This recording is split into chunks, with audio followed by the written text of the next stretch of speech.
নাটকবাজি। আরে তুমি ওর কথা শুনো না প্লিজ। হরি মাসিমা কে? কে মাসিমা? কে মাসিমা? আমি তোমার কম্পিউটার কম্পিটিটর। কি প্রতিযোগী। আমিও হরিকে ভালোবাসি। আপনার বয়সের কোনো খেয়াল আছে? আপনার লজ্জা করে না? নো লজ্জা, দেয়ার ইজ নো লজ্জা। আপনি- বয়সকালে প্রেম। You go outside. ও তো ঠিকই বলছে, তোমার লজ্জা করে না মা? মা সোনিয়া, সোনিয়া, উনি তোমার মা?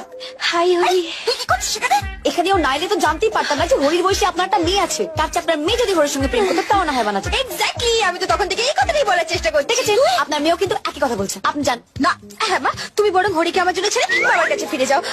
আমি হরিকে ভালোবাসি। এই, তুই কি পাগল হয়ে গেছিস? তুই কি পাগল হয়ে গেছিস? পাগল তো তোমরা দুজনে হয়ে গেছো। একটা সহজ কথা বোঝার চেষ্টা করছে না। আমি হরিকে, হরি আমাকে। আমরা দুজন দুজনকে ভালোবাসি। চুপ! হবু বাবাকে লাইন মারতে লজ্জা করে না?